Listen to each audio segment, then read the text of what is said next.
طارق مسعود کی آواز، طارق مسعود وائس۔ یہ جو رمضان ہے اس کو قرآن کے ساتھ بہت مناسبت ہے، یہ ایک دوسرے کے دوست ہیں۔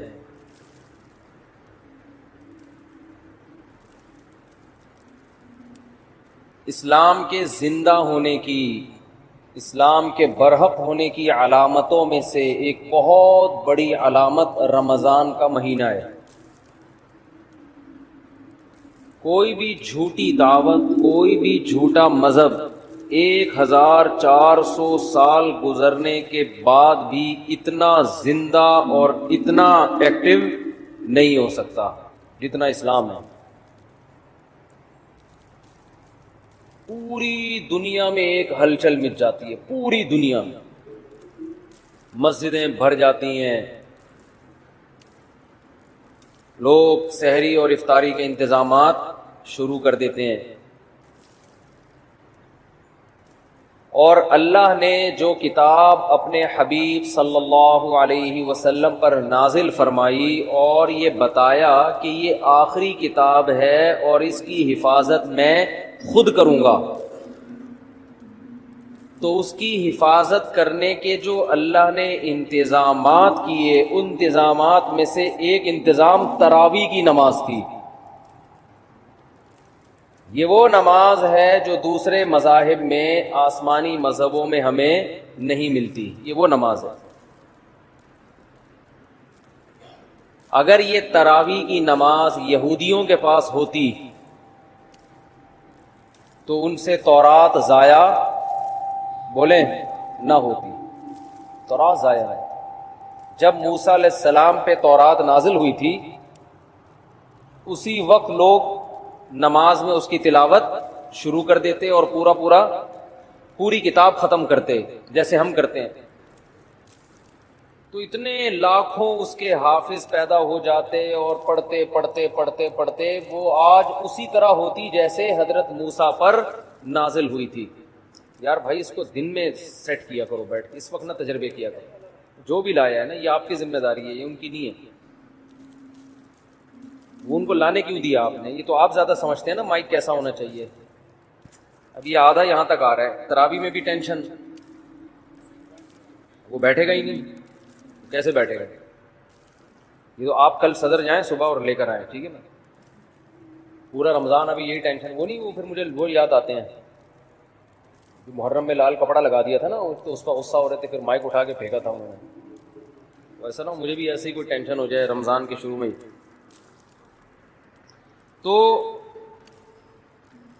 اگر موسیٰ علیہ الصلاۃ والسلام کو تراویح ملتی رمضان کی، تو آج تورات ہمارے پاس اصل شکل میں موجود ہوتی۔ اگر عیسیٰ علیہ السلام کو یہ تراویح کی نماز ملتی تو آج انجیل اصل شکل میں موجود ہوتی۔ انجیل کے اتنے حافظ، موٹیویشن ملتی ہے نا۔ والدین جب اپنے بچوں کو دیکھتے ہیں کہ ہمارا بچہ نماز میں امامت کر رہا ہے اور الحمد سے لے کے والناس تک پورا قرآن سناتا ہے، تو ان کا ظرف بڑا ہو جاتا ہے، دل بڑا ہو جاتا ہے۔ دوسرے والدین بھی سوچتے ہیں کہ ہم نے بھی اپنے بچوں کو حفظ کرانا، اس سے موٹیویشن ملتی ہے۔ اتنی موٹیویشن ملی کہ لاکھوں کروڑوں حافظ پیدا ہو گئے، ورنہ لوگ سب اپنے طور پہ قرآن پڑھتے، بہت ہی نیک لوگ حفظ کر لیتے، باقی لوگ کیوں حفظ کرتے بھائی؟ وہ کہتے کیا ضرورت ہے۔ مجھے اپنا بچپن یاد ہے، میں جب حافظوں کو تراویح میں پورا قرآن پڑھتے ہوئے دیکھتا تھا نماز میں، میرا بہت دل چاہتا تھا کہ کاش اللہ مجھے بھی یہ صلاحیت دے کہ میں بھی الحمد سے لے کے والناس تک مصلی پہ کھڑا ہو کر پورا قرآن پڑھوں۔ ایک دل میں جذبہ ہر سال جذبہ پیدا ہوتا تھا۔ اب بچپن میں تو ہم اسکول کالج میں پڑھے، ہمیں کہاں ٹائم ہی نہیں ملا، لیکن جب ادھر کو آئے نا تو پھر بڑی عمر میں میں نے حفظ کیا، اور بڑی تمنا تھی، پڑھائی کے دوران حفظ کرتے کرتے بالآخر جب پہلی مرتبہ میں نے قرآن سنایا ہے تو پوری رات بیٹھ کے میں یاد کرتا تھا، پوری رات. بہت مشکل تھی نا، کچا تھا، سنایا صحیح تھا. جیسے مجھے یہ موٹیویشن ملی اور بھی مسلمانوں کو یہ موٹیویشن ملتی ہے. تو پچھلی کتابیں جو تھیں، چونکہ ان شریعتوں کو اللہ نے ختم کرنا تھا، اللہ کو پتا تھا کہ یہ ایک خاص وقت کے لوگوں کے لیے، زمانہ چینج ہوگا تو اس حساب سے اللہ کا جو آسمانی مذہب ہے اس کے احکام بھی آہستہ آہستہ چینج ہوں گے زمانے کے لحاظ سے. تو اس لیے اللہ کے علم میں یہ بات تھی کہ ایک آخری پیغمبر کو میں بھیجوں گا، محمد صلی اللہ علیہ وسلم، اور انہیں جو شریعت دوں گا وہ قیامت تک کے لیے قابل قبول ہوگی. ایسی شریعت ہوگی، وہ ہمیشہ، وہ ہر دور میں ہر جگہ پہ چلے گی. اب آپ دیکھ لیں پچھلی امتوں کو جو روزے دیے گئے وہ 24 گھنٹے کے روزے تھے. آج اگر ہمیں 24 گھنٹے کے روزے مل جاتے، پہلے ہی مارکیٹ سے روزے دار شارٹ ہوتے جا رہے ہیں اور مارکیٹ سے شارٹ. اور بہت سے لوگ جو گرمیوں میں 24 گھنٹے کے روزے رکھتے وہ 26ویں روزوں پہ آ کے دنیا سے ہی شارٹ ہو جاتے ہیں، کیونکہ اب پہلے جیسی قوتیں نہیں ہیں. گرمیوں کے روزے کہاں 24 گھنٹے رکھ سکتا ہے آدمی؟ تو روزے میں اعتدال پیدا کر دی اللہ نے. آج جو ہم نے آیتیں پڑھی اس میں کُلُوا وَاشْرَبُوا حَتَّى يَتَبَيَّنَ لَكُمُ الْخَيْطُ الْأَبْيَضُ مِنَ الْخَيْطِ الْأَسْوَدِ مِنَ الْفَجْرِ، کہ کھاؤ اور پیو یہاں تک کہ فجر کا وقت ظاہر ہو جائے. فجر تک کھانے کی اجازت ہے. تو یہ جو تراویح میں ہم قرآن پڑھتے ہیں نا، یہ رسول اللہ صلی اللہ علیہ وسلم نے شروع کیا. اللہ نے آپ پر وحی کی. ایک رات آپ صلی اللہ علیہ وسلم نکلے گھر سے. نبی صلی اللہ علیہ وسلم تہجد اپنے گھر پہ پڑھا کرتے تھے، مسجد میں جا کے نہیں پڑھتے تھے. حالانکہ گھر اور مسجد ساتھ ساتھ ملے ہوئے تھے، لیکن آپ صلی اللہ علیہ وسلم مسجد میں تشریف لے گئے. صحابہ کو اندازہ ہوا کہ جب نبی مسجد میں آ رہے ہیں اس کا مطلب سب کو دعوت دی جا رہی ہے کہ جماعت سے نماز ہوگی. یہ اس کی سائن اور اس کی علامت تھی، کیونکہ نوافل آپ صلی اللہ علیہ وسلم گھر میں اکیلے پڑھا کرتے تھے، اور تہجد میں کبھی کبھار 2-4 صحابہ ساتھ ہو گئے، زیادہ تعداد آپ کے ساتھ تہجد میں شریک نہیں ہوتی. اسی وجہ سے فقہا نے لکھا ہے کہ نفل نمازوں میں 3-4 سے زیادہ افراد کی جماعت یہ شریعت میں پسندیدہ نہیں ہے. یہ اپنی طرف سے آپ نفل کی جماعتیں نہیں کر سکتے بڑی بڑی، کیونکہ نبی نے نہیں کی ہیں. اشراق کی نماز اکیلے پڑھی، اوابین اکیلے پڑھی ہے. لیکن رمضان میں آپ مسجد میں جب تشریف لائے تو صحابہ سمجھ گئے کہ یہ اپنی نماز نہیں ہوگی بلکہ اس میں ترغیب دی جا رہی ہے کہ جماعت ہوگی. صحابہ کی اتنی ہرس، اتنے لوگ اکٹھے ہو گئے، 3 دن تک آپ آتے رہے، اتنا مجمع اکٹھا ہو گیا، کیونکہ نبی کے پیچھے کون نماز چھوڑے گا بھائی. کہ آپ صلی اللہ علیہ وسلم نے فرمایا مجھے خطرہ ہوا کہ یہ نماز تم پہ فرض نہ ہو جائے، تمہارے شوق کو دیکھتے ہوئے فرض ہو جائے گی تو مشکلات پیدا ہو جائیں گی، لہذا آپ نے ختم کر دی.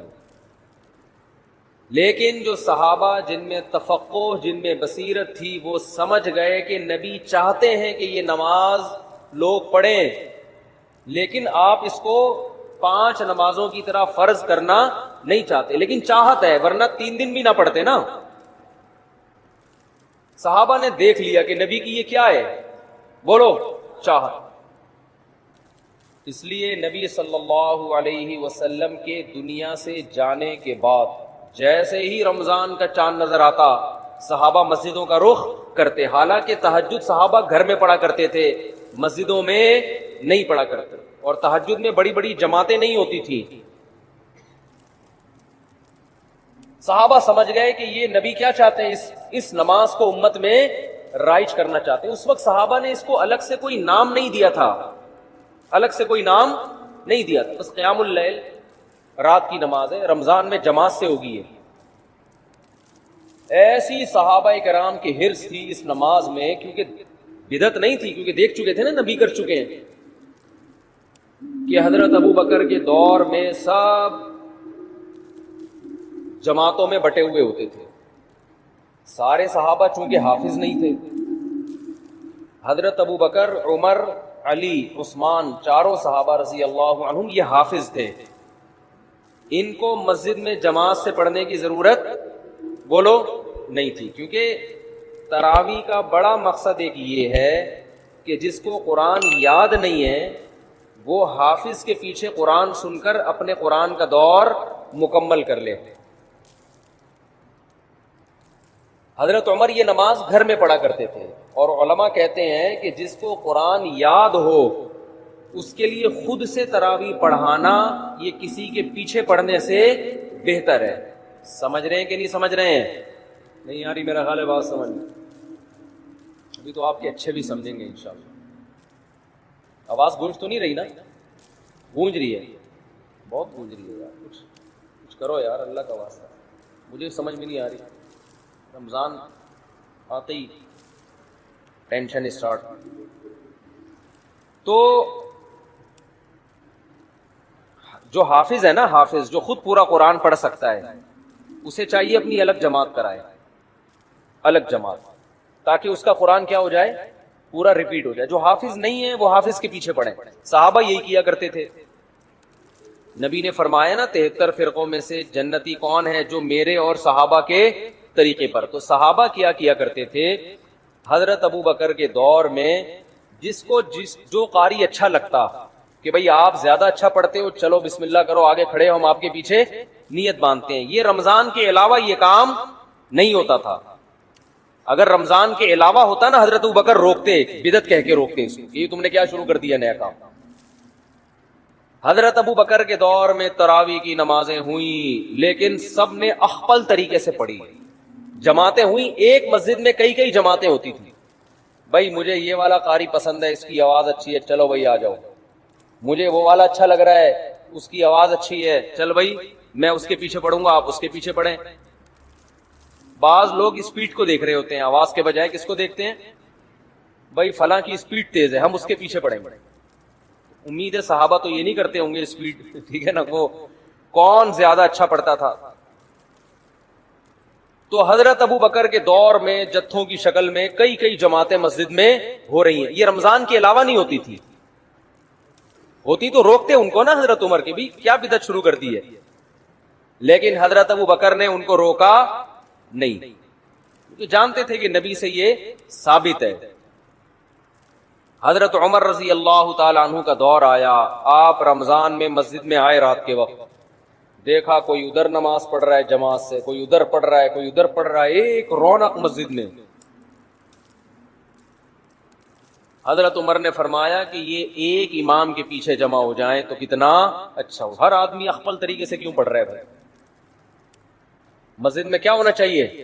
بولو ایک امام، ایک بڑی جماعت ہو نا. کیونکہ نبی صلی اللہ علیہ وسلم نے رمضان کی راتوں میں جو 3 دن تراویح پڑھی، وہ مسجد کو ایک رونق دی ہے، اور وہ ایک امام تھے اور ان کے پیچھے سب نے نماز پڑھی ہے. تو مسجد کی رونق اس میں ہے کہ ہر آدمی اخپل طریقے سے کسی امام کے پیچھے نماز پڑھنے کے بجائے ایک امام کے پیچھے بولو نماز پڑھے. وہ دن اور آج کا دن مسجد حرام میں بھی اور مسجد نبوی میں بھی ایک ہی امام کے پیچھے تراویح ہوتی چلی آ رہی ہے. جتنی رکعتیں حضرت عمر نے حکم دیا تھا نا امام کو پڑھائے، نہ ان رکعتوں میں کمی بیشی ہوئی اور نہ اس طریقے میں کمی بیشی ہوئی جو طریقہ حضرت عمر نے شروع کیا تھا. اب اس میں علماء 2 حصوں میں بڑھ گئے.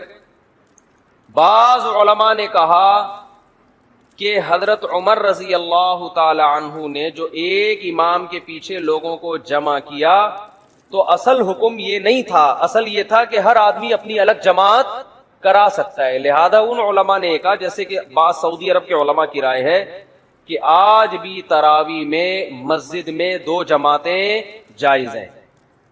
یہ بعض علماء کی رائے ہے کہ بھئی حضرت ابو بکر کے دور میں کتنی جماعتیں ہوتی تھیں؟ بہت سی جماعتیں ہوتی تھیں. لیکن جمہور کا قول یہ ہے جس میں حنفی بھی شامل ہیں، حنفیہ، کہ ٹھیک ہے ہوتی تھی لیکن جب حضرت عمر نے اس کو ختم کر دیا اس سسٹم کو، اور باقی تمام خلفائے راشدین نے، حضرت عثمان، حضرت علی نے دوبارہ وہ دو جماعتیں شروع، دو یا زیادہ جماعتیں نہیں بلکہ ایک امام کے پیچھے، تو اب حضرت عمر کے فیصلے کے بعد ایک مسجد میں تراویح کی ایک سے زیادہ جماعتیں جائز، بولو نا، نہیں ہے۔ کیوں جائز نہیں ہے؟ رسول اللہ صلی اللہ علیہ وسلم نے فرمایا علیکم بسنتی وسنت الخلفاء الراشدین المہدیین، کہ میری اور خلفائے راشدین کی سنت کو لازم پکڑو۔ بات سمجھ میں نہیں آ رہی میرا خیال ہے۔ تو جنہوں نے خلفائے راشدین کی سنت کو نبی کے کہنے پہ لازم پکڑا وہ مسجد میں کتنی جماعتیں کرتے ہیں؟ ایک، اور اس میں رونق بھی ہے۔ اور بعد کے خلفائے راشدین نے حضرت عمر کے اس کارنامے کو بہت سراہا۔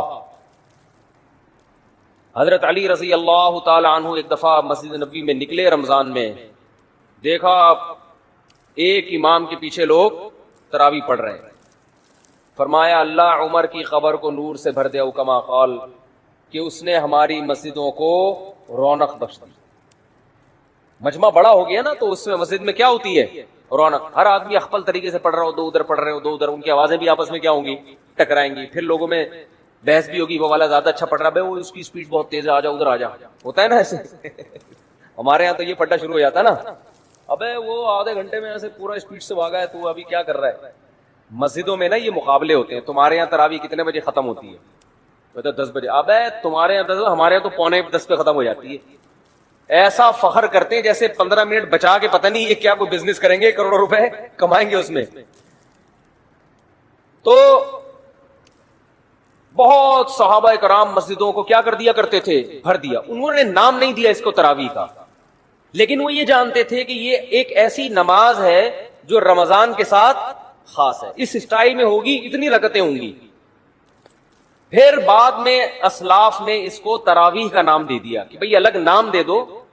نام دینے پر نہ اللہ کی طرف سے کوئی پابندی نہ گورنمنٹ کی طرف سے۔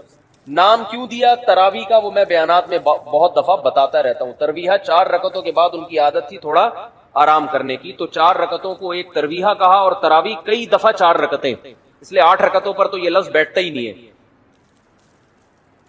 پھر حضرت علی رضی اللہ تعالی عنہ جب کوفہ چلے گئے، جب حضرت عمر نے تراویح شروع کروائی نا، تو مکہ میں، بصرہ میں، کوفہ میں، دمشق میں یہ خبریں پھیلنا شروع ہو گئی، بھئی خلیفہ راشد نے سب کو ایک امام کے پیچھے جمع کر دیا ہے۔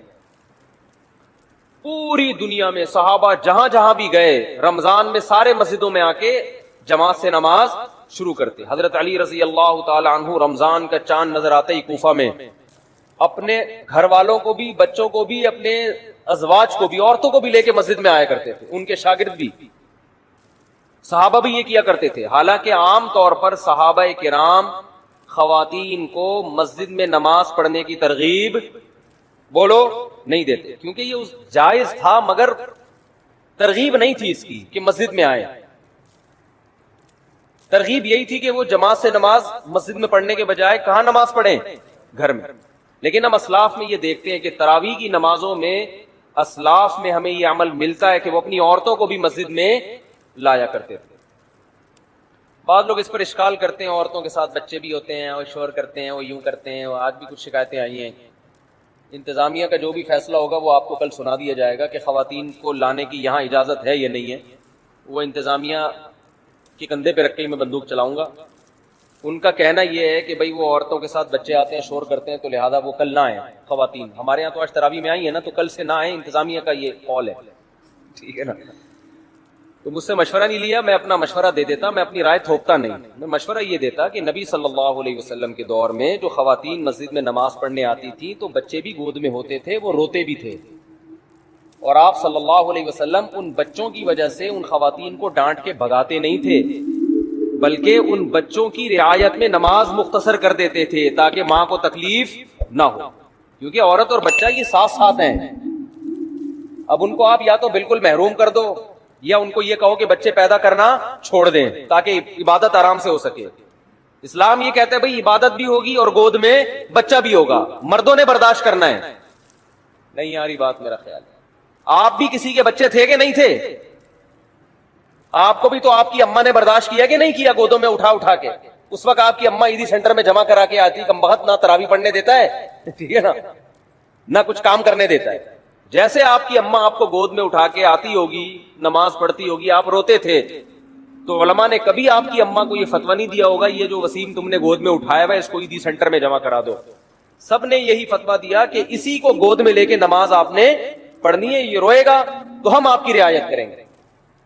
بہرحال جو بھی فیصلہ ہوگا وہ بتا دیا جائے گا, کیونکہ یہ ایک اختلافی مسئلہ بھی ہے, خواتین کا مسجد میں آنا نہ آنا. میری اپنی ذاتی ایک رائے ہے, وہ تفرد ہے, میرا فیصلہ وہی ہوگا جو ہوگا فیصلہ.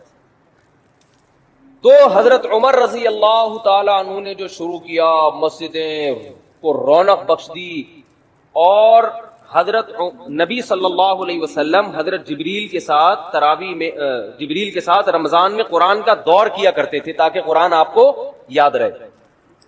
تو اس لیے علماء نے لکھا ہے کہ رمضان میں تراویح پڑھنا الگ سنت ہے اور قرآن کا دور مکمل کرنا, بولیں, یہ الگ سنت. یہ بھی اس کی اصل بھی نبی سے ثابت ہے, یہ بھی نبی سے ثابت ہے. اس کا نتیجہ کیا نکلا؟ الحمد سے لے کے والناس تک اتنے لاکھوں کروڑوں 1400 سال میں حافظ پیدا ہو گئے کہ قرآن کے ضائع ہونے کا امکان اسباب کی دنیا میں بھی ختم ہو گیا. اتنا پڑھا جا رہا ہے, اتنا پڑھا جا رہا ہے. آج دیکھو, کل بلکہ جیسے ہی چاند نظر آیا ہوگا پوری دنیا میں مسجدیں آباد ہوئی کہ نہیں, حرم میں, اور پوری دنیا میں قرآن پڑھنا شروع. دنیا میں کوئی کتاب ایسی ہے جس کو اللہ نے اتنی عزت دی؟ ایک تو میرا مائک صحیح نہیں ہے, مجھے آج بولنے میں بڑی تکلیف ہو رہی ہے. کل تک صحیح نہیں ہوا تو آپ خراب ہو جاؤ گے, یہ بتا دو. کل تک اگر مائک صحیح نہیں ہوا تو مائک ٹھیک ہو یا نہ ہو یہ خراب ہو جائیں گے, آپ نوٹ کر لیں, ٹھیک ہے نا. تو جب چیخنا پڑتا ہے نا تو میرے پھر دماغ پہ زور نہیں ہوتا کہ کیا بولنا ہے, پھر گلے پہ زیادہ زور ہوتا ہے. جب انسان کمفرٹ ہو کے بات کرتا ہے نا تو اس کے دل میں نکات بھی آتے ہیں, زبان بھی کھلتی ہے, علمی باتیں بھی ہوتی ہیں, نصیحت کی باتیں بھی ہوتی ہیں, اور آواز ہی نہ آ رہی ہو, چیخنے پہ زیادہ زور لگا ہوا ہو تو ساری انرجی تو چیخنے پہ خرچ ہو گئی نا, سوچنے پہ تو خرچ ہی نہیں ہو رہی. تو بغیر سوچے جب کوئی بولے گا ڈھنگ کی بات کرے گا, وہ کہاں کرے گا ڈھنگ کی بات؟ تو ابھی میں بغیر سوچے بول رہا ہوں, خیر پھر بھی کوشش کر رہا ہوں سوچ کے بولوں. تو بات آج تھوڑا مختصر بیان کر لیتے ہیں. تو یہ دنیا کی واحد کتاب ہے جسے اللہ نے اتنی عزت دی ہے, اتنی عزت دی ہے کہ آج بھی دنیا میں کسی کتاب کو اس کا 1000واں حصہ بھی عزت نہیں ملی, 1000واں حصہ بھی. آج اگر کوئی غیر مسلم پوچھتا ہے کہ تمہارے پاس کیا دلیل ہے کہ یہ اللہ کا کلام ہے, ہم اسے کہتے ہیں بتاؤ. قرآن مجید کی جو عربی ہے نا, یہ 1400 سال پرانی زبان ہے. اللہ نے اس قرآن کی حفاظت کے لیے صرف حافظوں کو پیدا نہیں کیا بلکہ اس زبان کو محفوظ کر دیا جس زبان میں یہ قرآن نازل ہوا ہے. آج سے 1400 سال پہلے کی کوئی زبان اب محفوظ نہیں ہے, اور عربی اتنی زبردست محفوظ ہے کہ جو الفاظ صحابہ, تابعین اور عرب کے نبی سے 40 سال پہلے کی عربی میں جو الفاظ استعمال ہوتے تھے نا, وہی الفاظ آج عربی زبان میں, وہی اردو زبان میں, بہت سے ان میں سے فارسی زبان میں, بہت سے انگریزی میں استعمال ہو رہے ہیں. دنیا کی واحد زبان ہے جو دوسرے زبانوں سے الفاظ لینے کے بجائے اپنے الفاظ دوسری زبانوں کو ادھار دے رہی ہے. وہی الفاظ استعمال ہو رہے ہیں.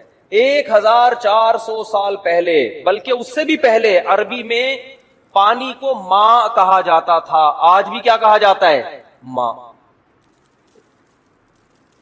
ڈاکٹر محمود غازی جو ہے نا, ایک بہت بڑے اسکالر گزرے ہیں, بڑے خاندانی اسکالر, اللہ ان کی قبر کو نور سے بھر دے. بڑا تحقیقی کام کیا انہوں نے لکھا کہ ایک عجیب بات لکھی کہ دیکھو, نبی صلی اللہ علیہ وسلم کے والد اگر زندہ ہو کے آج آ جائیں, 1400 سال پرانا کوئی انسان اگر آج زندہ ہو کے آ جائے جو عربی کے علاوہ ہو, وہ ہم سے بات کرے کسی سے بھی, سمجھ میں آئے گا کیا کہہ رہا ہے؟ بڑے بڑے مورخین بیٹھ جائیں گے, عجائب گھر سے لوگوں کو نکلوانا پڑے گا زندہ کر کے نا, کہ یار اس کو سمجھو بول کیا رہا ہے. لیکن انہوں نے کہا کہ رسول اللہ صلی اللہ علیہ وسلم کے والد اگر آج زندہ ہو کے آ جائیں, حضرت عبداللہ, اور آج وہ ہم سے ہم کلام ہو, کوئی بھی بات کریں, دنیا کے 20 ملک کے کروڑوں عوام اس کو سمجھے گی. ایک ملک نہیں, 20 کے قریب ملک ہیں جن کی زبان عربی ہے. وہ 20 ملک کے لوگ ان کی زبان سمجھیں گے, پورا پورا ایک ایک لفظ سمجھیں گے یہ کیا کہہ رہے ہیں, ایک ایک لفظ سمجھیں گے. ایسا اللہ نے عربی زبان کو محفوظ کیا تاکہ یہ قرآن جب لوگوں کے سامنے پڑھا جائے تو لوگ یہ نہ سمجھیں یہ ہماری عقل میں نہیں آ رہا, ہم اس کو سیکھ ہی نہیں سکتے, ہم اس کو سمجھ ہی نہیں سکتے. اور دوسری بات کہ عربی زبان میں بھی مشکل زبان بھی ہے, آسان زبان بھی ہے, لیکن قرآن کی زبان اللہ نے بے انتہا آسان بنائی ہے. میں عجیب بات آپ کو بتاؤں, ہم جب مدرسوں میں عربی گرامر سیکھتے ہیں نا, عربی زبان سیکھتے ہیں, بس آگے عربی میں ہوتا ہے, تو عربی زبان سیکھنے کے بعد سب سے پہلے جو کتاب ہمیں سمجھ میں آتی ہے وہ قرآن. حدیث تھوڑی اور مشکل, اور فقہ کی کتابیں اور مشکل, عربی ادب اور مشکل. یعنی آپ اگر کوئی زبان سیکھیں نا تو بہت آسان کتابیں آپ کی سمجھ میں سب سے پہلے آئیں گی نا. ارے آپ نے انگلش سیکھی, ابھی تازہ تازہ سیکھی ہے, تو انگلش کی جو پہلی کتاب ہے وہ تو سمجھ میں آئے گی, دوسری جماعت کی کتاب آسانی سے سمجھ میں نہیں آئے گی, کیونکہ آپ نے جمعہ 8 دن تو ابھی انگلش سیکھی ہے آپ نے. تو سب سے آسان کتاب سمجھ میں آ جائے گی آپ کے. تو قرآن اتنی آسان اتنی آسان اتنی آسان عربی ہے قرآن مجید کی کہ عربی سیکھنے والا طالب علم سب سے پہلے کون سی چیز سیکھتا ہے, کون سی کتاب سمجھتا ہے, قرآن مجید. کتنا آسان. الحمدللہ رب العالمین, تمام تعریفیں اس اللہ کے لیے جو تمام جہانوں کا پالنے والا رب. یہ سارے الفاظ اردو میں یوز ہو رہے ہیں. حمد و ثنا ہے کہ نہیں ہے, للہ اللہ کو بولتے ہیں. رب العالمین, رب عالمین کا معنی سارے جہاں. الرحمن بڑا مہربان, الرحیم بہت رحم کرنے والا. رحمان رحیم اردو میں استعمال ہو رہے کہ نہیں ہو رہے, بہت ساری زبانوں میں استعمال ہو رہے ہیں یہ. ارض کسے کہتے ہیں عربی میں, زمین کو. انگلش میں کسے کہتے ہیں زمین کو, کیا کہتے ہیں, ارتھ. یہ عربی سے آیا ہے انگلش میں. اور بہت سے الفاظ عربی سے انگلش میں گئے ہیں. ایسی زبان کہ وہ تو محفوظ ہے ہی, اس نے دوسری زبانوں پہ اپنا اثر ڈال دیا, دوسری زبانوں کا اثر قبول نہیں کیا اس. ورنہ زبان دوسری زبان کا اثر قبول کر کے تبدیل ہو جاتی ہے. ایسی خاندانی زبان اللہ نے بنایا عربی کو, قرآن کی وجہ سے محفوظ کیا. الرحمن الرحیم, مالکی, مالک کا لفظ اردو میں استعمال ہوتا ہے, مالک کا معنی مالک. یوم الدین, یوم کسے کہتے ہیں, دن کو کہتے ہیں نا یوم سیاہ. الدین روز جزا. ایاک نعبد, نعبد عبادت سے نکلا ہے, عبادت کا لفظ اردو میں نعبدو بنا دیا نا اس کو, عبادت کا لفظ استعمال ہوتا ہے. تو ایسی زبان کہ اتنی صاف ستھری, اور ایسی. ایک انگریز نے یہ بات لکھی ہے, بڑی خاندانی بات, اس کو نوٹ کر لیں. اس نے یہ کہا ہے, گورے کی بات ہے, مجھے موقع ملا میں اس کا حوالہ پیش کروں گا, کہ اگر کوئی شخص یہ چاہتا ہے کہ لوگ اس کی تحقیق سے 1000 سال بعد بھی اس طرح فائدہ اٹھائیں جیسے آج اٹھا رہے ہیں, تو وہ کتاب اگر لکھنا چاہتا ہے تو ایسی کتاب میں اس کے لیے عربی کے علاوہ اس کے پاس کوئی آپشن نہیں ہے. نہیں آ رہی بات.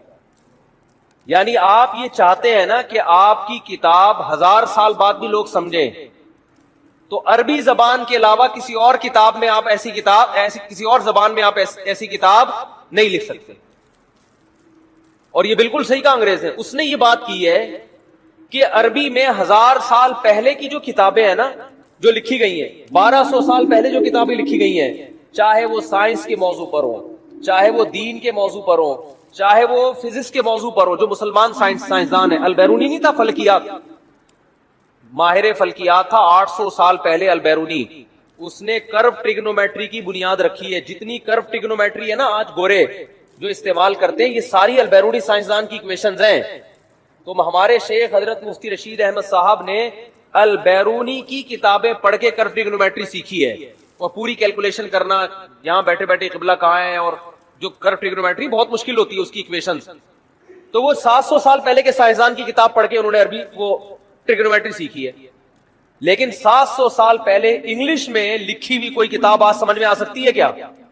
پتہ نہیں اس وقت انگلش تھی بھی کہ نہیں تھی، کوئی اور زبان ہوگی جو بعد میں جا کے انگلش میں کنورٹ ہوئی ہے. حتیٰ کہ گوروں نے جو 150-200 سال پہلے انگلش میں کتابیں لکھی ہیں، آج انگلش سیکھنے والے جو انگلش جاننے والے لوگ ہیں ان کو 150-200 سال پرانی انگلش سمجھنے میں اچھی خاصی مشکل ہوتی ہے، اور 100 سال کے بعد وہ ان کی عقل سے بالکل اوپر کی چیزیں ہو جائیں گی.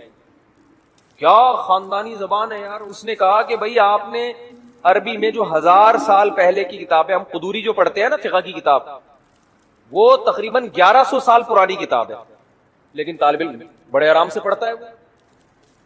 تاریخ کی جو کتابیں عربی میں لکھی گئی ہیں 1300 سال پہلے کی کتابیں ہیں. 1300 سال پہلے بھی جو ہے نا جو ہسٹری لکھی گئی ہے جو 100 سال کے کام ہوئے تھے. محمد بن اسحاق مشہور مورخ ہے، وہ تقریباً 1300 سال پہلے کتابیں لکھ کر گیا تاریخی. غزوہ بدر، غزوہ احد، یہ ہوا، پھر وہ تو بہت قریبی زمانہ تھا نا نبی کے دور کا. وہ کتابیں آج ایسے سمجھ میں آتی ہے 2 اور 2 4 کی طرح. تو بتاؤ 1300 سال پرانی کوئی زبان ہے جو آج سمجھ میں آئے؟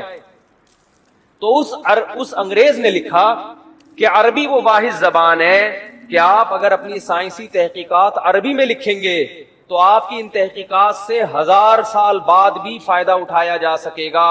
اور اس نے یہ اعتراف کیا ہے کہ انگلش میں اگر آپ وہ کتابیں لکھیں گے تو 200, 250, 300, 400, 500 سال کے بعد کوئی ضمانت نہیں ہے کہ لوگ وہ کتاب سمجھ سکے. ہو سکتا ہے دنیا میں 2-4 اس کے ماہرین ہوں، باقی کوئی نہیں سمجھے گا، کیونکہ انگلش بھی بہت تیزی کے ساتھ بولو چینج ہو رہی ہے، بہت تیزی سے چینج ہو رہی ہے. ہم دیکھتے ہیں 15-20 سال پہلے کی انگلش کے کچھ الفاظ چینج ہو چکے ہیں، اب کچھ اور بن چکے ہیں وہ. اور وہ یہ تو نیچرل ہے نا. اردو کتنی چینج ہو چکی ہے. آپ مرزا غالب کو لے کر آئیں، سمجھ میں آئیں گے کیا بول رہے ہو بھائی؟ پہلے اس نے مس کہا، پھر تک کہا، پھر بل کہا. اس طرح ظالم نے مستقبل کے ٹکڑے کر دیے. یہ تو چلو سمجھ میں آ رہا ہے. انگشت بدندہ رہ گیا میں. مرزا غالب تو اس طرح کی باتیں کیا کرتے تھے نا، نہیں سمجھ میں. اور 100 سال کے بعد یہ ہمارے جتنے یوٹیوب پہ بیان چل رہے ہیں نا، کسی کی کھوپڑی میں لوگ بولیں گے 100 سال پہلے مفتی طارق مسعود گزرے تھے، کیا کہہ رہے ہیں؟ لوگ کہیں گے یار اتنی گاڑی اردو، استغفر اللہ. اس وقت اردو آدھی اردو ہوگی، آدھی انگلش ہوگی، آدھی کچھ اور مل کے پتہ نہیں یہ باقی رہ گیا یا کوئی نئی زبان بن چکی ہو. یہ معجزہ ہے قرآن کا کہ اللہ نے اپنے کلام کو محفوظ کرنے کے لیے ایک قوم کے کلام کو محفوظ کر دیا. اللہ نے کہا تم وہ خوش قسمت ہو کہ تمہاری زبان میں قرآن نازل کر رہا ہوں، تمہارے اندر صلاحیت ہو یا نہ ہو، لیکن تمہاری زبان کو میں کیا کر دوں گا؟ ہمیشہ کے لیے محفوظ. آج وہی قرآن الحمد سے لے کے شروع کیا جاتا ہے اور والناس پہ ختم. اور عزت کتنی دی اللہ نے اس کتاب کو. چند باتیں کر کے بس بیان ختم کرتا ہوں. آج مائک ٹھیک نہیں ہے، چیخنا بہت پڑ رہا ہے، کھوپڑی گھومتی ہے پھر اس سے نا. کہ دنیا میں کوئی کتاب ہے جس کے ٹائٹل پہ رائٹر کا نام لکھا ہوا نہ ہو؟ ہے بھائی؟ ہر کتاب کے ٹائٹل پہ کیا ہوتا ہے؟ رائٹر کا نام. حتیٰ کہ بائبل پر بھی رائٹر کا نام لکھا ہوا ہوتا ہے. قرآن وہ واحد کتاب ہے جس کے ٹائٹل پہ رائٹر کا نام بولو نہیں ہے. اس لیے کہ اس کا رائٹر کون ہے؟ اور رائٹر بھی نہیں ہے اللہ. اللہ متکلم ہے. اللہ نے یہ لکھی نہیں ہے، اللہ نے کلام کیا. یہ اور عزت دے دی اللہ نے اس کو. کلام کیا، جبریل سے کلام کیا، اور جبریل کے ذریعے اپنا کلام نبی کے قلب پہ نازل کیا. ایسا اللہ جب کلام کرتا تھا نا ہمارے نبی صلی اللہ علیہ وسلم کے قلب پہ، اس کلام کو جو اللہ کی ذات سے نکلا ہوا کلام، اس کو جب ہمارے نبی کے دل پہ نازل کرتا تھا، آپ صلی اللہ علیہ وسلم کو شدید سردی میں سخت ترین پسینہ آتا تھا. آج جو ہم نے آیت پڑھی ہے نا کہ کلوا واشربوا حتى يتبين لكم الخيط الابيض من الخيط الاسود من الفجر. پہلے یہ آیت نازل ہوئی کہ تم صبح سحری کے وقت تک کھا سکتے ہو جب تک سفید دھاگا کالے دھاگے سے جدا نہ ہو جائے. اصل میں اللہ تعالیٰ یہ بتا رہے تھے کہ اتنی روشنی ہو جائے کہ سفید اور کالے دھاگے میں فرق تمہیں نظر آنا شروع ہو جائے. یہ جب ہوتا ہے جب مشرق کی طرف سورج کی روشنی ایسے لمبائی میں پھیلنا شروع ہوتی ہے. اب صحابی کی سمجھ میں ہی نہیں آیا. وہ سمجھے کہ اس آیت کا یہی مطلب ہے کہ کالا دھاگا اور سفید دھاگا، حالانکہ یہ کنایا تھا کہ صبح صادق ہو جائے. تو وہ صحابی جو تھے نا وہ یہ لے کے بیٹھ گئے اور دھاگوں میں فرق کرنے لگے. تو جب فرق کرنے لگے تو پریشان ہوئے, نبی صلی اللہ علیہ وسلم کے پاس آئے کہ اللہ کے کلام کا مطلب کیا ہے. تو آپ صلی اللہ علیہ وسلم پر اللہ نے ایک لفظ نازل کیا چھوٹا سا, کلوا واشربوا حتی یتبین لکم الخیط الابیض من الخیط الاسود, کہ رات یعنی کالا دھاگا سفید دھاگے سے جدا ہو جائے یعنی فجر کا وقت ہو جائے. تو یعنی فجر اتنا لفظ نازل کیا اللہ نے, من الفجری کا لفظ. اور امی عائشہ فرماتی ہیں کہ اتنا سا لفظ جب نبی پہ نازل ہوا تو شدید سردی میں آپ صلی اللہ علیہ وسلم کے پسینہ ٹپکنا شروع, ایسے نچڑنا شروع. ہم سمجھ گئے کہ آپ پر کیا نازل ہو رہی ہے, وہی. جب آپ صلی اللہ علیہ وسلم نارمل حالت میں آئے تو آپ نے کیا لفظ پڑھا, من الفجر, بس اتنا سا لفظ. تو یہ اللہ کا کلام تھا. ایک اور دلچسپ واقعہ ہمیں ملتا ہے احادیث میں, قرآن مجید کی آیتیں نازل ہوئیں, لا يستوی القاعدون من المؤمنین, جو مومنین میں پیچھے بیٹھنے والے لوگ ہیں وہ ان کے برابر نہیں ہو رہے جو میدان جہاد میں بولو لڑتے ہیں. پیچھے بیٹھنے والے آگے میدان جہاد میں لڑنے والوں کے برابر, بولتے کیوں نہیں یار, کیا ہو گیا, نہیں ہے. وہ لڑ رہے ہیں میدان میں, قربانیاں دے رہے ہیں, تم یہاں پیچھے بیٹھے ہوئے ہو. ٹھیک ہے تم نماز پڑھ رہے ہو, زکات دے رہے ہو, عبادت کر رہے ہو, لیکن ان سے ایسا تھوڑی ہوا تو ہاتھ ضائع ہونے کا خطرہ, آنکھیں ضائع ہونے کا خطرہ, شہادت کا خطرہ, گرفتاری کا خطرہ, وہ 10 خطرے مول رہے ہیں. تو تم کیسے سمجھتے ہو کہ تم ان کے برابر ہو سکتے ہو؟ اب بعض صحابہ معذور تھے, ان کا جذبہ تھا میدان جہاد میں لڑنے کا, لیکن معذوری کی وجہ سے ان کو نبی جانے کی پرمیشن نہیں دیتے. وہ اتنے غمزدہ ہوتے کہ روتے تھے کہ کاش اللہ ہمیں صحت دیتا, ہم بھی جا کے لڑتے. اب جب یہ آیتیں نازل ہوئی تو ان کا دل تو اور بیٹھ گیا کہ بھئی ہمارا تو بالکل انہی کی طرح لڑنے کا جذبہ ہے, ہمارے بازو میں طاقت نہیں ہے, ہمارے کسی کوئی نابینا تھے, کوئی بیچارے معذور تھے پاؤں سے, کوئی اپاہج تھے, تو ہمیں تو نبی روکتے ہیں ورنہ ہمارا تو جذبہ ہے. اور اللہ نے کہا کہ تم ان کے برابر نہیں ہو سکتے, جبکہ ہم تو روتے ہیں یہاں بیٹھ کے کاش ہمیں بھی وہاں جانے کا موقع ملتا. تو جب یہ نبی صلی اللہ علیہ وسلم کے سامنے صحابہ نے اشکال کیا نا, تو ایک صحابی فرماتے ہیں کہ آپ صلی اللہ علیہ وسلم کی ران مبارک میری ران پر تھی, ران مبارک میری ران پر تھی. کہتے ہیں کہ میں نے دیکھا نبی پر وحی کے آثار ظاہر ہونا شروع. صحابہ گئے نبی کی خدمت میں, یا رسول اللہ ہم تو معذور ہیں اور اللہ کہہ رہا ہے لا یستوی القاعدون من المؤمنین والمجاہدون فی سبیل اللہ, پیچھے بیٹھنے والے اللہ کی راہ میں جہاد کرنے والوں کے برابر نہیں ہیں. تو ہم تو شوق سے تھوڑی پیچھے بیٹھے ہیں. تو صحابی کہتے ہیں کہ نبی صلی اللہ علیہ وسلم کی ران مبارک کو میں نے دیکھا, اتنی وزنی ہو گئی کہ مجھے لگا کہ میری ٹانگ چٹک کے پچک جائے گی, ہڈی ٹوٹ جائے گی اس کی, اتنی بھاری ران ہو گئی آپ صلی اللہ علیہ وسلم. اور آپ پر ایسے کپ کپی کے آثار, تھوڑی دیر میں آپ صلی اللہ علیہ وسلم کا جسم ہلکا ہو گیا. اور آپ نے ایک لفظ کی تلاوت کی, غیر اولی الضرر, بشرطے کہ ان کو کوئی مجبوری, بولو نا یار, یہ اردو میں تو بڑا لمبا لفظ ہو گیا, بشرطے کہ ان کو کوئی مجبوری نہ ہو. آواز نہیں آ رہی مجھے, کون سا جا رہی ہے میری آواز؟ میرا بھی کھوپڑی خراب ہو رہی ہے, آواز نہیں آ رہی ان کو, تصویر پہ گزارا کریں. تو غیر اولی الضرر, بشرطے کہ ان کو ضرر نہ ہو. اردو میں تو یہ لفظ بہت لمبا ہے, عربی میں غیر اولی الضرر, بس اتنا سا لفظ نازل ہوا ہے اللہ کی طرف سے. اور صحابی کہتے ہیں اتنا جسم بوجھل ہو گیا کہ میری ٹانگ مجھے قریب تھا کہ ٹوٹ کے چٹک کے پچک جائے گی وہ.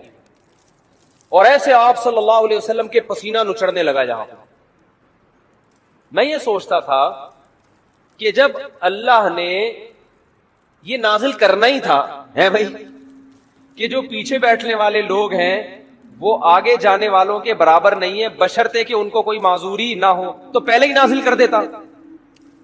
کیا ہو گیا بھائی, کیا ہو گیا یار, تاکہ صحابہ کو اشکال ہی نہ ہوتا. صحابی نے آ کے اشکال کیا کہ ہم تو عذر سے بیٹھے ہوئے ہیں, تو ہم بھی ان کے برابر نہیں ہیں جو آگے لڑ رہے ہیں. پھر اشکال کیا, پھر اللہ نے کیا دیا, جواب دیا. تو اس کی ضرورت کیا تھی؟ اللہ کو تو پتا تھا کہ ان کے دل میں اشکال پیدا ہوگا، تو اللہ اشکال کرنے سے پہلے ہی پوری آیت نازل کر دیتے نا. پہلے آدھی نازل کی، پھر اس میں ایک جوڑ دیا، ایک اس میں جو ہے نا گویا کہ ایک پیون لگایا گیا ہے.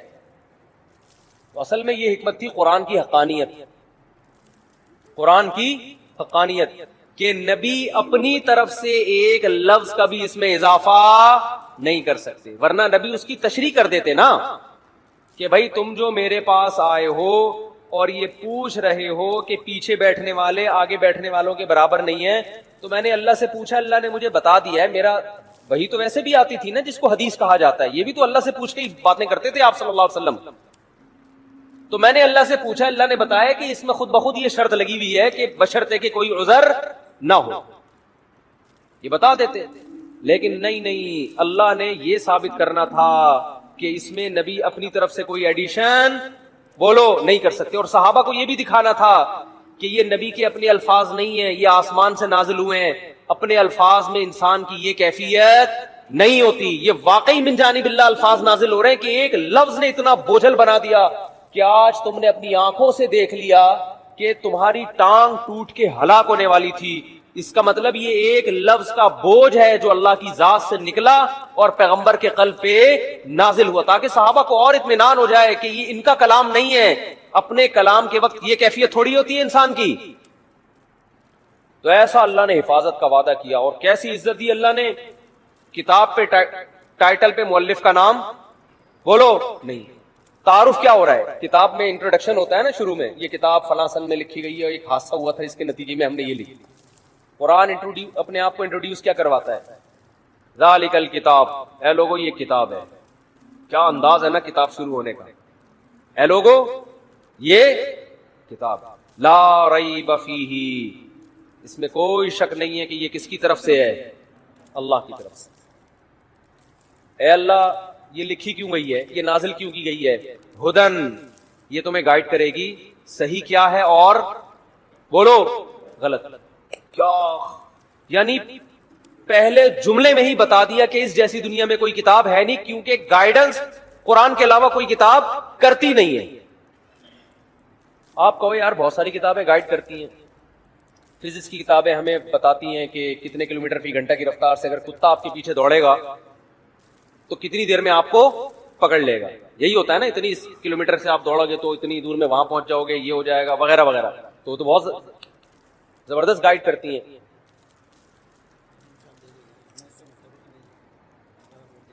بھائی انتظامیہ کی مشاورت سے یہ بات طے کی گئی ہے کہ حالات اور کورونا کو مد نظر رکھتے ہوئے خواتین کے لیے تراویح کا انتظام نہیں کیا گیا. چونکہ کچھ خواتین آ گئی تھی اس لیے وقتی طور پر پردے کا انتظام کیا گیا ہے. خواتین سے درخواست ہے کہ وہ اپنے گھر پر تراویح پڑھیں. کل سے مسجد میں پردے کا انتظام نہیں ہوگا.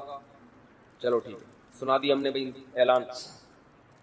تو کیا کہہ رہا تھا میں؟ گائیڈنس، گائیڈ صرف یہ کرے گی آپ. اصل میں یہ جو گائیڈنس مل رہی ہے نا کہ میری گاڑی کہاں سے ٹھیک ہوگی، یہ خاندانی گائیڈنس تھوڑی ہے، صحیح ہے نا. میرا گردے کی پتھری کیسے نکلے گی، اصل میں تو گائیڈنس خاندانی وہ ہوتی ہے جو آپ کو آپ کی منزل بتائے. دیکھو آپ سفر میں راستہ بھول گئے کہ جانا کہاں ہے، تو بہت سے لوگ آپ کو گائیڈ کرتے ہیں. کچھ آپ کو بتاتے ہیں واش روم کہاں ملے گا تاکہ آپ کا پیٹ کیا ہو جائے، تھوڑا ہلکا ہو جائے. گائیڈ تو وہ بھی کر رہا ہے، اس کو آپ اتنی ویلیو نہیں دیں گے. ایک یہ بھی گائیڈ کرے گا یار ادھر ہوٹل ہے وہاں کھانا کھا لینا. لیکن آپ کو جو اصل گائیڈنس چاہیے وہ کیا، کہ میری منزل کہاں ہے، مجھے جانا کہاں ہے. ان چیزوں میں آپ دوسرے درجے میں دلچسپی لوگے. پہلے آپ اس فکر میں لگے رہو گے کہ مجھے منزل کا پتہ چل جائے، میں نے جانا کہاں ہے. مثال کے طور پر آپ جا رہے ہو پشاور کی طرف، راستہ بھول گئے. اب آپ سب سے زیادہ فکر اس کی نہیں کرو گے کہ واش روم کہاں ہے، ہوٹل کہاں ہے، پانی کہاں سے ملے گا، چائے کا گٹکا کہاں سے ملے گا، نسوار کی دکانیں کہاں آئیں گی، گٹکے کی کہاں آئیں گی. سب سے پہلے کھوپڑی میں مسلط ہوگا آپ کے بھائی جان پشاور کا راستہ یہ ہے بھی کہ نہیں ہے. ایسا نہ ہو میں الٹا جا رہا ہوں اور پشاور کے بجائے اور دور ہوتا چلا جاؤں، میرا سفر کیا ہو جائے گا، ڈبل ہو جائے گا. سب سے پہلے انسان کو یہ فکر ہوتی ہے کہ میری منزل کہاں ہے، مجھے جانا کہاں ہے. تو قرآن کہتا ہے تمہیں قرآن یہ گائیڈ کرے گا کہ تم پیدا کیوں ہوئے تم نے جانا, کہاں ہے تمہاری پیدائش کا مقصد, کہاں ہے الٹیمیٹ ویژن, کیا ہے تمہارا. اس ویژن کو سامنے رکھ کر چھوٹے موٹے ویژن آتے رہیں گے دائیں بائیں, وہ تو ٹھیک ہے, واش روم بھی جانا ہے, شادی بھی کرنی ہے, بچے بھی پیدا کرنے ہیں, اور ہسپتال بھی بنانے, اور ڈاکٹر بھی پیدا ہوں گے, اور انجینئر بھی پیدا ہوں گے. یہ تو سارے سفر کے راستے کے لوازمات ہیں. جیسے موٹر وے پہ قیام و طعام کا انتظام بھی ہوتا ہے, لیکن موٹر وے قیام و طعام کے لیے نہیں بنی ہے, آپ کو کراچی سے پشاور پہنچانے کے لیے بنی ہے. بہت مشکل ہے بھائی بات سمجھانا. اصل مقصد موٹر وے کا کراچی سے آپ کو عزت کے ساتھ پشاور پہنچانا, لاہور پہنچانا, ملتان پہنچانا ہے. درمیان میں قیام و طعام اور واش روم اور مسجدیں, یہ موٹر وے کا اصل مقصد نہیں ہے. یہ تو مسافر کو منزل تک پہنچنے والے کو درمیان میں لوازمات چاہیے ہوتی ہے. تو قرآن کے علاوہ جتنی کتابیں ہیں وہ آپ کو آپ کی ضرورت کے معاملے میں گائیڈ کرتی ہیں کہ گاڑی پنچر ہو جائے تو وہاں سے جڑوان, لوگ آپ کو گائیڈ کر رہے ہوتے ہیں.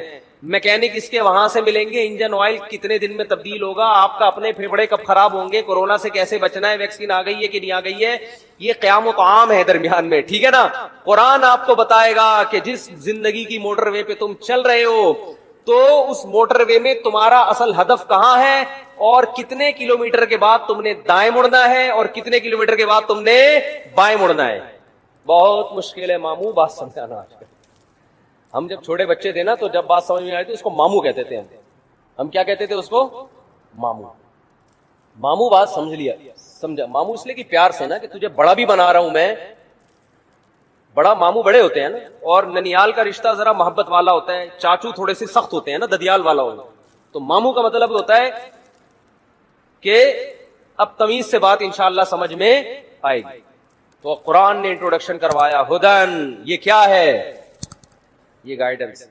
میں عرض کر رہا ہوں کہ آپ اپنے بچوں کو پالو, ان سے کوئی مالی امیدیں مت, بچوں کے فیوچر کی فکر کرو. میں اپنے بچے کو بنتا ہوا دیکھنا چاہتا ہوں, کیونکہ اللہ نے مجھے یہ امانت دی ہے, میں اس امانت کو ضائع نہیں کروں گا. لہذا بچہ اپنا فیوچر سمجھتا ہے, عالم بننے میں عالم بنا دو, کوئی بات نہیں بیٹا, ہم نے تم سے, کیونکہ عالم بناتے ہوئے سب سے بڑا ڈر یہ ہوتا ہے یہ کم وقت ہمیں کھلائے گا نہیں, مولوی بن جائے گا تو اس کی تو ارننگ نہیں ہوگی. بھائی بچے کا دل اگر عالم بننے کا کر رہا ہے تو بچے کو کیا بناؤ, مولوی, کیونکہ ہم نے بھائی اس سے ہم نے تو کوئی پیسہ کموانا ہے نہیں. ہاں اکلوتا بچہ ہے, اس کے بارے میں ڈر یہ ہے کہ آپ بوڑھے ہونے والے ہو, اور اکلوتا بچہ ہے, اور کمانے کا واقعی کوئی ذریعہ نہیں ہے, پھر مجبوری ہے بھائی اس کو دکان پہ بٹھاؤ ورنہ ہم دونوں بھوکے مر جائیں گے. تو بھوک سے تو بچنا ضروری ہے نا. میں تو اوپر کی باتیں کر رہا ہوں, آج کل بھوک کی بات نہیں, بھوک سے اوپر کی چیز لالچ ہو رہی ہے. ایسے لوگوں کو تو میں خود مشورہ دے دیتا ہوں, آپ کا اکلوتا بیٹا ہے, اب آپ بوڑھے ہو رہے ہو اور کوئی کمانے والا نہیں ہے, تو اس کو مولوی بنا دیا تو 8 سال مدرسے میں پڑھے گا, پھر مسجدوں میں تنخواہیں بہت تھوڑی ہوتی ہیں, اپنا گھر چلائے گا, آپ کو چلائے گا. تو ان کو تو میں خود ہی مشورہ دیتا ہوں کہ بھائی اس کو کسی بزنس میں, کاروبار میں لگاؤ. لیکن اور بھی ہیں تو پھر بھائی ان کو تو کسی اور چیز میں لگاؤ نا. تو اب میں آپ سے یہ بات کرتا ہوں کہ کبھی بھی اپنی اولادوں پہ کے پیسوں اور مال پہ نظر مت, ہمیشہ ان کو کھلاؤ اور ان سے سخاوت کرواؤ. انسان کا بچہ بنا دیا نا آپ نے, تو دیکھو اپنا پیٹ کاٹ کے آپ کا پیٹ بھرے گا. وہ آپ کو کہنے کی ضرورت نہیں ہوگی, وہ کہے گا میرا سارا مال کس کا ہے, میرے باپ کا, وہ سارا کیا, تو وہ پیٹ کاٹ کے کھلائے گا. آپ محنتی بناؤ اس کو. دوسرا, ماں بھی یہی کام کرے.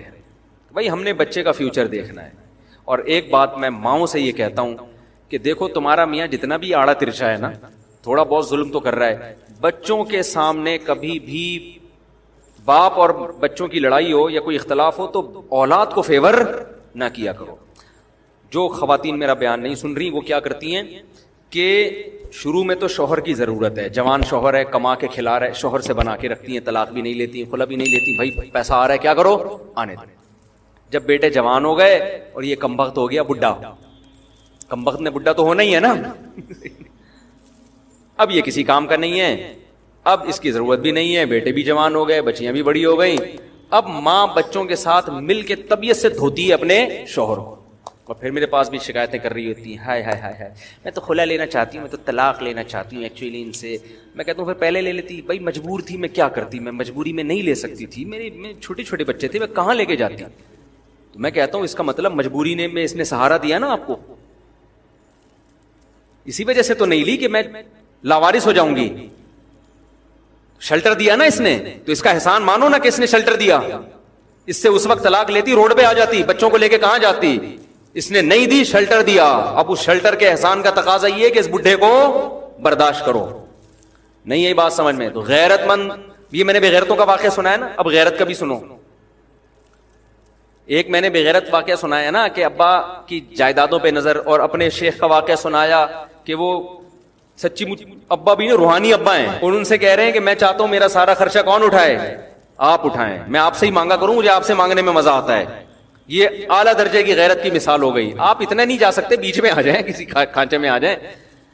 اب میں نے مثال دی ایسی عورتوں کی کہ شوہر کے جوانی میں تو بہت اچھے چلے اس کے ساتھ, نچوڑ لیا, اب بڑھاپے میں کیا مانگ رہے ہیں اس سے, طلاق مانگ رہے ہیں. طلاق نہیں مانگ رہے, وہ بڈھے اس کمرے میں پڑا رہا کر, ادھر نہیں آیا کر. تو یہ بھی ہوتا ہے. اور اس کے برعکس غیرت مند عورت کے واقعات بھی. کل میرا ایک جنازے میں جانا ہوا, خاتون کی عمر 95 سال, کتنی, جن کا انتقال ہوا. ہمارے کوئی دور کی ریلیٹو تھی, ان کے بیٹوں سے میں ملا, اتنے غمزدہ تھے, اتنے غمزدہ. میں نے کہا آپ کے والد کا انتقال کب ہوا؟ انہوں نے کہا 93 میں, یعنی 93 سن, یعنی 77 سال یا 75 سال والد صاحب کی عمر تھی. میں نے کہا ماشاءاللہ آپ لوگوں نے اپنی والدہ کی خدمت بہت کی. انہوں نے کہا ہاں کی ہے. کیوں کی ہے؟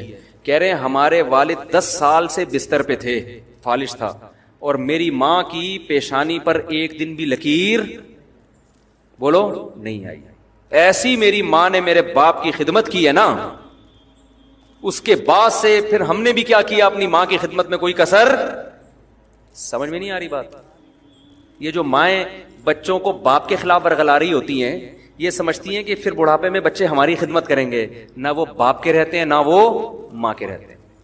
جو باپ اپنے بچوں کو ماں کے خلاف ورغلاتا ہے, اپنی بیوی کے خلاف ورغلاتا ہے, وہ اس خوش فہمی میں ہوتا ہے کہ یہ ماں کی سائڈ چھوڑ کر میری سائڈ پہ آ جائیں گے. نا نا نا نا نا نا, جو بچہ ماں کو نہیں مانے گا نا وہ باپ کو بھی نہیں مانے گا. بچہ اسی کی طرف جائے گا, دیکھے گا کہ کون جوڑ کی بات کر رہا ہے اور کون. شروع میں تو نہ سمجھ ہوتا ہے, لیکن اتنی اللہ نے سینس ہر ایک کو دی ہے, تھوڑے دنوں کے بعد اس کی کھوپڑی میں آ جاتا ہے صحیح کون ہے غلط کون ہے. سمجھ میں نہیں آ رہی میرا خیال ہے بات. تو عورت, وہ کہتے ہیں 10 سال ہمارے والد کی خدمت کی ہے. آج ذرا سا کچھ مسئلہ ہو جائے, عورتیں خلا کے پیپر جمع کراؤ. میں نے آڑا ترچھا, یہ تو ٹیڑھا ہو گیا تھوڑا سا نا. جب میرے پاس آیا تو فرما بالکل ٹھیک تھا, اب اس کی ایک سائڈ کیا ہو گئی ہے, ایک سائڈ کی بیٹری. ایک آدمی گیا کہ مجھے ایک سائڈ کی بیٹری چاہیے, اس نے کہا ہمارے پاس 2 سائڈ کی بیٹری ہے. ایک سائڈ کی بیٹری, وہ ایک سائڈ ہوتی ہے نا, ایک سائڈ بیٹری لو تو 2 سائڈوں کی لو, ورنہ نہیں لو. تو جب یہ آیا تھا تو پورا صحیح تھا. میرے ابا نے جب شادی کی تھی اس کی, تو اب یہ تھوڑا سا کیا ہو گیا, آڑا ترچھا ہو گیا. اب یہ کمانے کے قابل بھی نہیں ہے. اب یہ تو پہلے وفا تھی, بیوی کو فالج ہو گیا, میاں برداشت کرتا ہے. دعائیں, ہمیں تو یاد ہے یار بچپن میں کیسے لوگ, میری بیگم کو فالج ہو گیا اور دعائیں کر رہے ہیں اس کے لیے, اس کی خدمت کی. ہمارے ایک جاننے والے تھے, وہ بھی بڑی عمر میں فوت ہوئے. سارے بوڑھے ہمارے محلے سے چلے گئے, وہ نہیں جا رہے تھے ماشاءاللہ, اب گئے ہیں وہ. ان کا کیا تھا, ان کی بیوی 20-25 سال بستر پہ رہی ہے, اور شوہر نے 20-25 سال بیوی کی خدمت کی ہے, جیسے کوئی اپنے بزرگ کی خدمت کرتا ہے. اس کے کپڑے تبدیل کرانا, اس کی گندگی صاف کرنا, اس کی دواؤں کا خیال کرنا, کیونکہ بچے چھوٹے تھے وہ نہیں کر سکتے تھے, اس نے کیا. کتنی لمبی عمر ہوئی ہے, 90-95 میں انتقال ہوا ان کا. اور یہ خاتون نے اپنے میاں کی خدمت کی. ان کا انتقال کب ہوا؟ 90-95 میں. میں نے ان کو بھی حدیث سنائی, میں نے کہا صحیح ہے, بخاری کی حدیث ہے, جو شخص یہ چاہتا ہے کہ اس کی عمر میں اللہ برکت دے, لمبی عمر دے, اس کو چاہیے رشتے جوڑے. تو رشتوں میں تو عورت کے لیے سب سے اچھا رشتہ شوہر اور ماں باپ, اور شوہر کے لیے بیوی, یہی ہے نا. تو ان کی جو خدمت کرتا ہے نا, اللہ اس کی وجہ سے عمر میں بھی برکت دیتے ہیں, اور پھر آپ کے ماتحتوں کو بھی آپ کی خدمت کی توفیق دیتے ہیں. سمجھ میں آ رہی ہے کہ نہیں آ رہی ہے؟ تو سارا وہ سیٹ اپ, بس سب کی توجہ پڑھائی کی طرف. یونیورسٹیوں میں جاؤ, اچھے ڈاکٹر کیسے بنیں گے, اچھے سائنسدان کیسے بنیں گے, اچھے تاجر کیسے بنیں گے, بس انہی چیزوں کو فوکس کیا ہوا ہے. نہ بچیوں کو یونیورسٹیوں میں یہ سکھایا جا رہا ہے کہ ایک عورت اچھی بیوی کیسے بنتی ہے, نہ لڑکے کو یہ سمجھایا جا رہا ہے کہ ایک مرد اچھا شوہر کیسے بنتا ہے, نہ اولاد کو یہ سکھایا جا رہا ہے کہ ایک اولاد اچھی اولاد کیسے بنتی ہے, نہ ماں باپ کو یہ سکھایا جا رہا ہے کہ اچھے ماں باپ کیسے بنتے ہیں. تو نتیجہ یہی نکلنا ہے کہ باپ بچہ پیدا کر رہا ہے لالچ میں کہ میں نے اس کو کھینچنا ہے, کمانا ہے, دوسرا آنے نہیں دے رہا کہ میرا خرچہ ڈبل نہ ہو جائے. ماں بچے کو پال رہی ہے, اسکول میں نمبر کم آ رہے ہیں, ایک دم ڈپریشن میں جا رہی ہے. کیوں؟ اس کو اپنا فیوچر کیا نظر آ رہا ہے, تاریخ نظر آ رہا ہے. تو بھائی ہمارے تو بچے فیل بھی ہو رہے ہیں، پاس بھی ہو رہے ہیں. جب آپ بچوں سے بچوں کی خاطر ڈیل کرتے ہو تو پھر بچوں کے فیل ہونے پر آپ کو تھوڑی سی ٹینشن ہوتی ہے، زیادہ نہیں ہوتی. بعض دفعہ ذہین بچہ فیل ہوتا ہے، اس کی علامت ہے کچھ کر کے جائے گا یہ دنیا میں، نہیں تو 4 شادیاں تو کرے گا ضروری ہے. حقیقت بتا رہا ہوں، بے وقوف لوگوں کا کام 4 شادیاں ہے نہیں. سمجھ رہے ہو؟ یہ پتہ نہیں 4 شادیاں کہاں سے آ گئی. تو خیر، خواتین بیان سن رہی ہیں، ان کو بہت غصہ آتا ہے، میں ان سے معذرت چاہتا ہوں کہ آئندہ میں انشاءاللہ کبھی بھی 4 شادیوں پہ بیان نہیں کروں گا. اور یہ میں توبہ میں مخلص ہوں، اس کی علامت یہ کہ 25 دفعہ پہلے بھی میں توبہ کر چکا ہوں. کیونکہ جب کوئی کام اچھا لگتا ہے نا تو پھر بار بار کرتا ہے نا آدمی. تو مجھے 4 شادیوں کے بیان سے توبہ کرنا اتنا اچھا لگتا ہے کہ یہ کام میں 25 دفعہ پہلے بھی کر چکا ہوں. حضرت مفتی تقی عثمانی صاحب اور حضرت مفتی رفیع عثمانی صاحب کتنے بڑے بزرگ ہیں، وہ پان کی عادت ہے ان کو. تو کسی نے حضرت سے پوچھا، حضرت مفتی رفیع عثمانی صاحب سے، کہ حضرت آپ اتنے بڑے بزرگ ہو کے پان کھاتے ہیں، آپ اس کو چھوڑتے کیوں نہیں؟ کہتے ہیں الحمدللہ میں تو 5-6 دفعہ چھوڑ چکا ہوں. ایک دفعہ آپ کہہ رہے ہو ایک دفعہ چھوڑا، میں کتنی دفعہ چھوڑ چکا ہوں؟ 5-6 دفعہ چھوڑ چکا ہوں. تو میں بھی الحمدللہ کئی دفعہ توبہ کر چکا ہوں، تو میں پھر توبہ کر رہا ہوں. اور اب اگلی دفعہ جب میں توبہ کروں گا تو 27ویں دفعہ ہوگی وہ توبہ. تو خیر میں بیان کو سمیٹ کے ختم کرتا ہوں، مجھے کہیں جانا بھی ہے. تو دیکھو یہ جو کنجوسی ہے نا، اخلاقی کنجوسی، کہ اولاد کی مال پہ نظریں، اولاد ابا کے مال پہ نظریں، چھوٹا بھائی بڑے بھائی کے مال پہ نظر، بڑا بھائی چھوٹے بھائی کے مال پہ نظر، پڑوسی کے مال پہ نظر، دوست. تبھی تو لوگ تنخواہیں بتاتے ہوئے ڈر رہے ہوتے ہیں کہ کم بخت کو اپنی تنخواہ بتا دی، پیسے مانگنے آ جائے گا. بیوی کو پیسے بتا دیے، نچوڑ کے کھا جائے گی. عورت کے پاس بھی بڑا پیسہ ہوتا ہے، زیور شیور لاکر میں چھپا کے رکھا ہوتا ہے، میاں کو نہیں بتاتی. اور میں منع بھی کرتا ہوں بتا نہیں دینا، کیونکہ میاں کیا کرتا ہے، بزنس کے نام پہ بیوی سے پیسے لیتا ہے. تمہارے پاس جو 20 تولے سونا پڑا ہے، ایکچولی ایک میں نے بزنس سوچا ہوا ہے، تو 20 تولے میں جب لگاؤں گا تو تمہاری اتنی ارننگ اس سے شروع ہو جائے گی. بہت سارے تجربے ہیں، وہ 20 تولے کسی کا باپ بھی آج تک اس مرد سے نکال نہیں سکا. اور اگر آپ نے کسی کو پیسے دیے، انویسٹ کیے، اور اس نے کما کے دینا شروع کر دیا تو سمجھ لو بہت ڈینجرس. جو پہلی دفعہ کھا گیا نا وہ کم کھائے گا. اب جو کما کے دے رہا ہے نا، سمجھ لو بیٹا یہ تمہیں ایسا نہ چھوڑنے والا ہے کہ تمہاری 7 پشتوں تک اس کے اثرات جائیں گے. وہ بیٹھے ہوئے ہیں، ان کو بھی میں نے کئی دفعہ، وہ رفیع بھائی بیٹھے ہوئے ہیں، یہ کسی کے پاس انہوں نے پیسے لگائے ہوئے تھے نا، وہ ایمانداری سے دے رہا تھا. یہ 12-13 سال پرانی بات ہے. میں نے کہا رفیع بھائی 12 یہ نہیں دیتا، آج کل آپ نے پیسے لگا دیے، وہ ایمانداری سے دے گا، یہ نہیں ہوتا. یہ مریخ سے آئی بھی، مریخ پہ شاید ایسا ہوتا ہو. ارتھ جسے کہا جاتا ہے EARTH، اور جس کو عربی میں ارض کہا جاتا ہے، اردو میں زمین کہا جاتا ہے. اس اور خاص طور پہ وہ ارض جو مقدس ارض ہے، ارض پاکستان جسے کہا جاتا ہے، اس میں کم از کم ایسا نہیں ہوتا. انہوں نے کہا نہیں ہوتا ہے، میں کر رہا ہوں. اور وہ بھی داڑھی، اس کی بھی نمازی، اور وہ بھی پرہیزگار، اور وہ بھی اتنا اچھا. اور الحمدللہ یہ بھینسوں کا بزنس کرتے تھے، کروڑوں روپے انہوں نے لگائے، اور ماشاءاللہ بہت اس نے کما کے دیا. اس کے بعد ایسا بھاگا ہے مارکیٹ سے، کیا ہو گیا، شارٹ. اب وہ اس کا کہنا یہ ہے کہ میرا بزنس لاس ہوا ہے، میں نے کرپشن نہیں کی. وہ اللہ جانے، وہ مجھے اس سے غرض نہیں ہے کہ کرپٹ تھا یا باقی بیچارے کو لاس ہوا. لیکن جو میں کہہ رہا تھا وہ بات درست ثابت ہوئی کہ نہیں ہوئی؟ لوگ سمجھتے ہیں ہم بے وقوف بیٹھے ہوئے ہیں یہاں پہ، ٹھیک ہے نا. پیسہ کسی کو دے دیا وہ کما کے دے گا، یہ نہیں ہوتا بھائی. اور اگر کما کے دے رہا ہے تو سمجھ لو اب پورے نچوڑنے کی تمہیں تیاری ہو رہی ہے. خیر، ایک جو میرا بیان نہیں سن رہے ہیں ان کے علاوہ کی بات کر رہا ہوں، شاید کوئی 2-4 لوگ ایسے ہوتے بھی ہوں. تو خیر یہ کنجوسی ہے معاشرے میں، سوسائٹی میں، کہ پیسہ دوسرے کا وہ احتیاط سے انسان استعمال ہی نہیں کرتا. میں جب اپنی گاڑی کسی کو دیتا ہوں چلانے کے لیے، میں اسے کہتا ہوں اپنی سمجھ کے چلانا خدا کے لیے. لوگ تو کہتے ہیں نا کہ کسی اور کی چیز ہے احتیاط سے چلانا، میں یہ نہیں کہتا کسی اور کی چیز ہے، مجھے پتا ہے کسی اور کی چیز ہے تو احتیاط نہیں کرے گا. میں کہتا ہوں یہ آج سے یہ گاڑی یوں سمجھو کہ جیسے آپ کی ہے، تو پھر وہ تمیز سے چلا رہا ہوتا ہے، صحیح ہے نا. آپ اپنی بائک کسی کو دیں، تجربہ ہے، آپ 10 سال چلاتے رہیں گے، کہیں سے کوئی آواز نہیں آئے گی. جس دن آپ نے اپنی بائک کسی کو پکڑائی نا، کہیں نہ کہیں سے بجے گی وہ. اگلی دفعہ جب آپ بیٹھو گے نا، میرا بہت دفعہ کا تجربہ ہے، آپ کو لگے گا کچھ بج رہا ہے اس میں.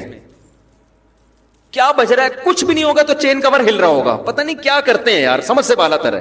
آپ چلاتے رہو گے، ٹھیک ہے. جہاں کسی کو بائک پکڑا دی آپ نے اور صرف انڈا موڑ سے گھوم کے آیا ہے، آپ بیٹھو گے، آپ کو لگے گا کچھ اس کے ساتھ کچھ ہوا ہے, کچھ زیادتی ہوئی ہے اس کے ساتھ.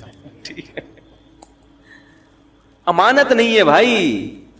تو یہ بھی کنجوسی کی بہت ساری اقسام ہیں کہ اپنے مال کو تو بڑا تمیز سے اور دوسروں کے مال کی حیثیت کوئی اہمیت نہیں ہے, اور دوسروں کی جیبوں پہ نظر رکھی ہوئی ہے. اگلا آپ کو تنخواہ بتاتے ہوئے ڈر رہا ہے, اس کو پتا ہے میں نے بتا دی نا میں بہت نالائق آدمی ہوں, لیکن میرے سامنے اللہ کا بڑا فضل ہے, لوگ اپنی ارننگ کھل کے بتا رہے ہوتے ہیں.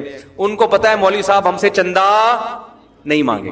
پاکیٹ ویلفیئر ٹرسٹ کے لیے جو میں چندہ مانگتا ہوں نا, اوپنلی جس کو دینا ہے بھائی اس اکاؤنٹ میں دے دے. کبھی نہیں میں نے کہا وسیم بھائی آپ کتنے دے رہے ہیں, ستار بھائی آپ, اور وہ تو ٹرسٹ میرا ذاتی ہے بھی نہیں, وہ تو سیلاب زدگان کا ہے. ہم اتنا بھی نہیں کرتے الحمدللہ کہ یہ بڑا سیٹ ہے تو اس سے سیلاب زدگان. بھائی اگلا کہتا ہے یار میں بتا کے پھنس گیا ہوں کہ میں بڑا سیٹ ہوں, میرے سامنے لوگ بتا رہے ہوتے ہیں میرے اتنے کروڑ کا وہاں اتنے وہاں لگے, میں اتنے کروڑ. ان کو پتا ہے مولوی صاحب انشاءاللہ ہم سے پیسے, اور اللہ مجھے مستغنی رکھے, یہ تو اللہ کی مدد ہے تو بچے ہوئے, اللہ نظر ہٹا لے تو انسان میں لالچ آتے ہوئے دیر نہیں لگتی. میرے پاس ایسے لوگ بھی آئے کہ مفتی صاحب ہمارا 400 کلو سونا چوری ہو گیا ہے. میں پہلے تو میں نے کہا شاید 400 گرام کی بات کر رہا ہوگا, 4 کلو کی بات, 400 کلو. اور بھی یہاں نہیں رہتے, وہ باہر رہتے ہیں, کیونکہ مجھے ڈر ہے میں ہی اغوا نہ ہو جاؤں. کہ بھائی کہاں ہے وہ بندہ بتا, کیونکہ جس کا 400 کلو سونا چوری ہوا یا لوٹ لیا تو اس کے پاس اور بھی تو ہے نا. اور جو جس اسٹائل سے وہ بتا رہے تھے لگ رہے تھے کہ ان کے تھوڑا سا کوئی مسجد سے چپل چوری ہوئے ہیں, ان کے ایسے بتا رہے تھے. ایکچولی وہ میرے 400 کلو سونا چوری ہو گیا, تھوڑا سا مجھے اس سے ٹینشن ہو رہی ہے. میں نے کہا بھائی 400 کلو سونا چوری ہو جائیں تو لوگ برین ہیمریج سے مر جائیں. تو پتا چلا جی اتنا دیا اللہ نے. یہاں نہیں رہتے, یہ پہلے ذہن میں رکھے, کہیں اور رہتے ہیں. کہاں رہتے ہیں یہ نہیں بتاؤں گا میں, تو ورنہ مجھے پیپلز پارٹی اٹھا لے گی سب سے پہلے. حقیقت بتاؤں اور زرداری کے پاس پہنچا دیں گے, بیٹا تو بتا بندہ ہے کہاں. ٹھیک ہے نا. تو پیپلز پارٹی میں سارے خراب نہیں ہیں, میں صرف زرداری کی بات کر رہا ہوں. خراب وہ بھی نہیں, بہت نیک آدمی ہے. اچھا میڈیا کا خیال کرنا پڑتا ہے یار, ہر چیز پہ کلپ بن جاتا ہے, پھر میرے لیے بڑی مصیبت ہو جاتی ہے. بہت نیک آدمی ہے واقعی. تو بھائی دوسروں کی جیبوں پہ نظر مت رکھو. جو اللہ نے دیا بہت دیا ہے, بس ہر ایک کو بولا کرو اللہ کا دیا بہت. ہاں کوئی واقعی محتاج ہو جائے, کبھی ضرورت ہو جائے, تو اپنے کسی ایسے آدمی کو بتانے میں کوئی حرج نہیں ہے جس کے بارے میں آپ کو یہ امید ہو کہ یہ ذلیل نہیں کرے گا مجھے, اس کے دل میں میری عزت کم نہیں ہوگی. ایسے خاص آدمی کو بتانے میں کوئی حرج نہیں ہے. لیکن یہ بھی بعض لوگ اس سے بھی اوپر تک توکل ہوتا ہے, وہ یہ بھی نہیں کرتے. تو یہ بہت ساری کنجوسوں کی اقسام ہیں, تو جن کا قرآن بھی تذکرہ کرتا ہے اور حدیث بھی تذکرہ کرتی ہے. قرآن و حدیث ہی سے یہ مضمون ہم نے اخذ کیا ہے. تو یہ تمام کنجوسی کی اقسام سے آپ نے کیا کرنی ہے, توبہ کرنی ہے. سمجھتے ہو؟ اللہ تعالی ہمیں سمجھنے کی